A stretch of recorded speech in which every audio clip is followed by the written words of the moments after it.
Drop it.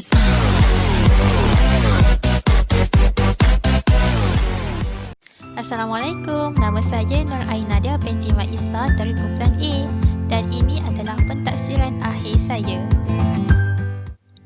Lokasi kajian bagi pentaksiran akhir saya ialah ibu negeri dan pusat pentadbiran di Perak iaitu Ipoh. Ipoh merupakan sebuah bandaraya yang terletak di dalam daerah Kinta. Ipoh juga dikenali sebagai Bandar Bunga Kertas, Limau Tambun dan Gua Batu Kapur. Bandar ini dipenuhi dan dikelilingi oleh bukit-bukit batu kapur sehingga menjadikan bandar ini sebuah bandar yang unik serta berbeza dengan bandar-bandar lain di Malaysia. Ciri-ciri rekaan dan seni bina di Ipoh seperti bangunan-bangunan yang didirikan di zaman penjajahan masih lagi kekal sebagai mercu tanda. Antaranya ialah bangunan stesen kereta api, mahkamah tinggi, dewan bandaran dan bangunan-bangunan rumah kedai yang lain.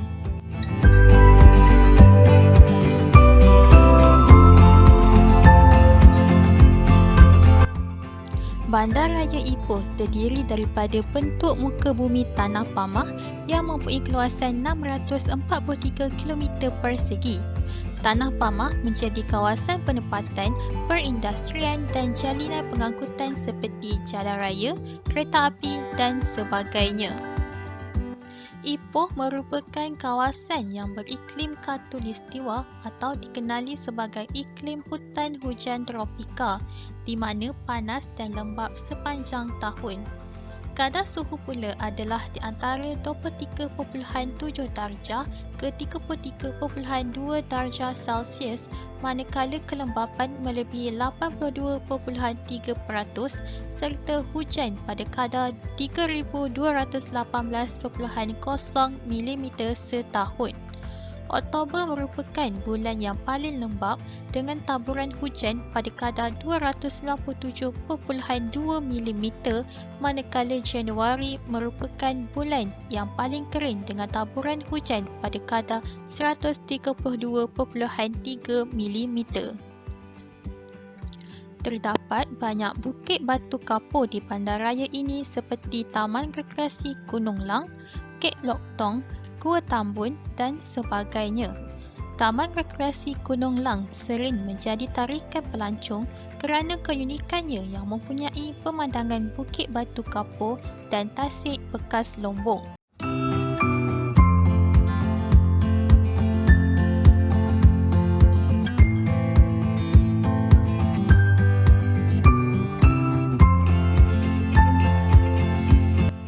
Di samping itu, pelancong juga dapat menikmati tarikan seperti air terjun buatan dan mengelilingi tasik dengan menaiki bot.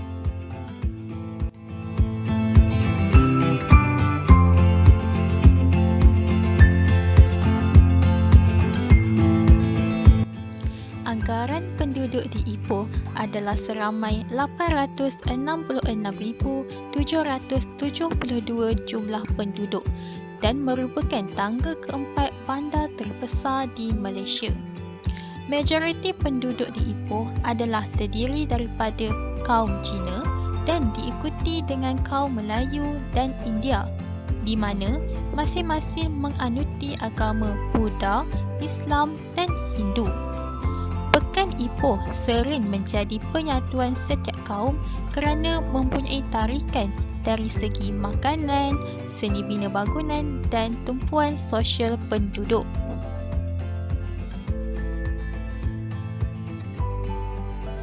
Tempat yang sering menjadi tumpuan ialah Concubine Lane dan Little India.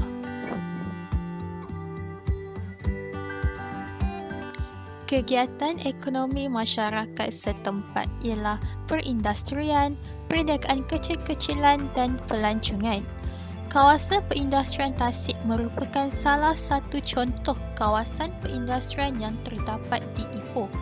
Antara kilang-kilang yang terdapat di kawasan perindustrian Tasik ialah Top Glove, River Electronic Ipoh, Yon Steel, Tasik Corporation Berhad dan sebagainya. Perniagaan kecil-kecilan pula sering dilakukan oleh penduduk di Ipoh dengan membuka warung dan gerai-gerai kecil di tepi-tepi jalan. manakala kegiatan ekonomi pelancongan dilakukan di kawasan yang mempunyai daya tarikan seperti Taman Rekreasi Gunung Lang, Pekan Ipoh dan sebagainya.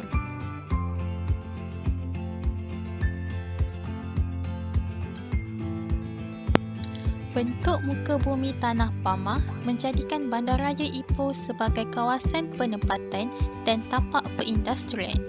Ini menyebabkan penduduk memilih perindustrian dan perniagaan kecil-kecilan sebagai kegiatan ekonomi penduduk.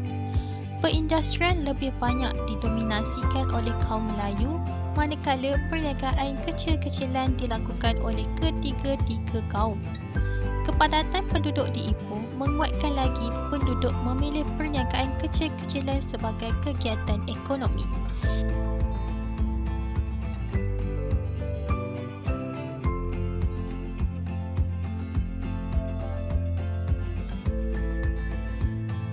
Selain itu, perindustrian pembuatan simen yang menggunakan batu kapur dari bukit bersebelahan kilang turut berada di Ipoh. Hal ini demikian kerana Ipoh dikelilingi oleh bukit batu kapur. Bukit batu kapur juga boleh menjadi kegiatan ekonomi pelancongan kerana bentuk semula jadinya yang unik. Antaranya ialah Taman Rekreasi Gunung Lang, Lost World of Tambun dan Ket Lok Tong.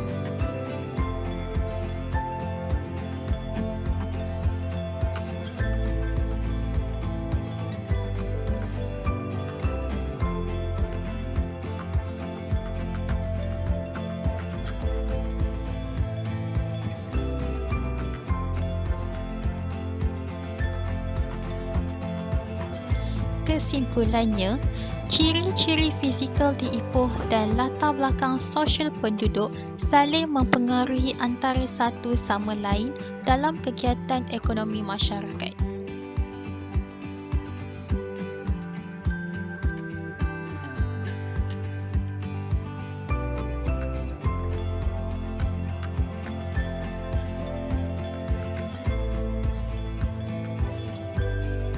Akhir kata dari saya, jom melawat Ipoh.